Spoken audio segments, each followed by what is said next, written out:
Imagine fumbling the bag so hard you lose $1 million in the middle of a literal desert, only to accidentally invent the biggest cultural flex of the 21st century.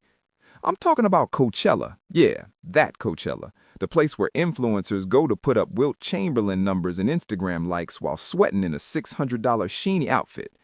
But look, what if I told you the world's most bougie music festival wasn't supposed to be a fashion show for rich kids at all?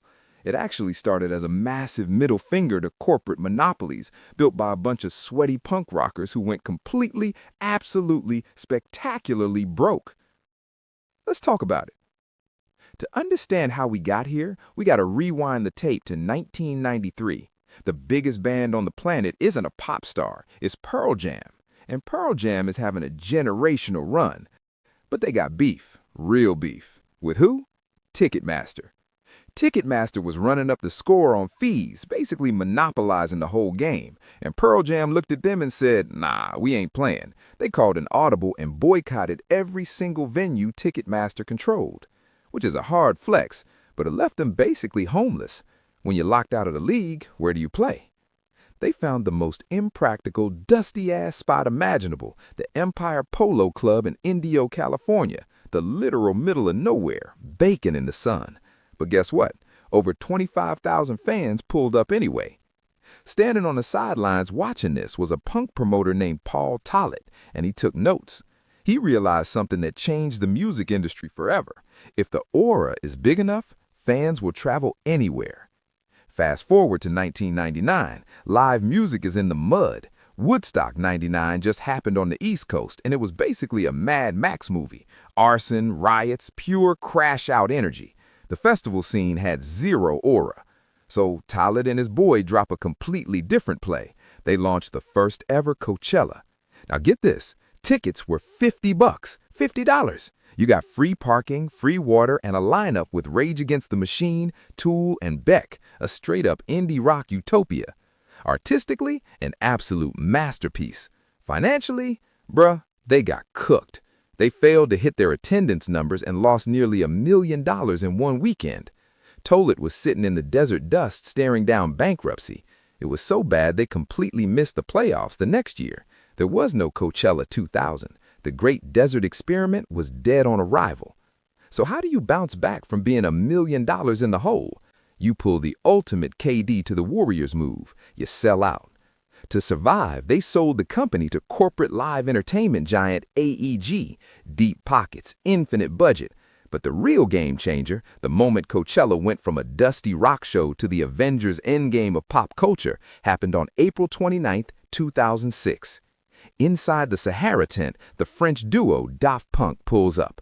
Up until this point, EDM at festivals was just some dude in a side tent with a laptop and a dream.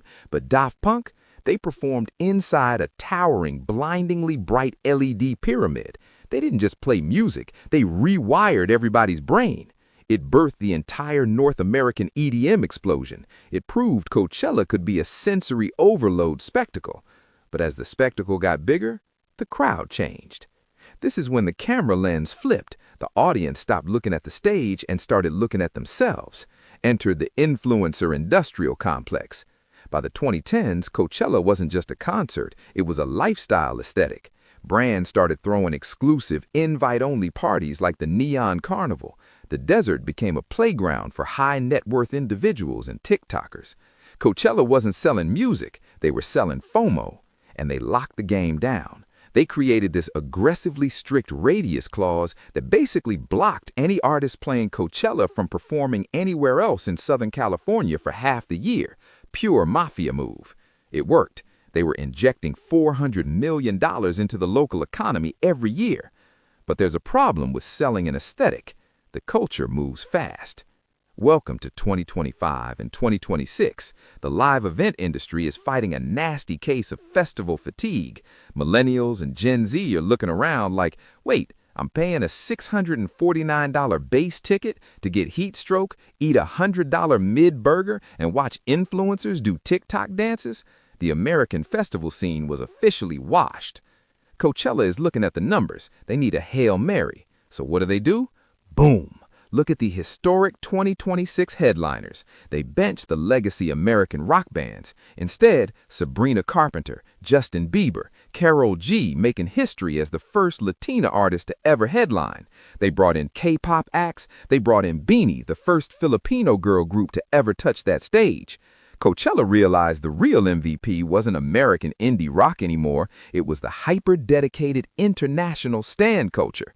By tapping into global pop and Latin music, the 2026 festival sold out in a week.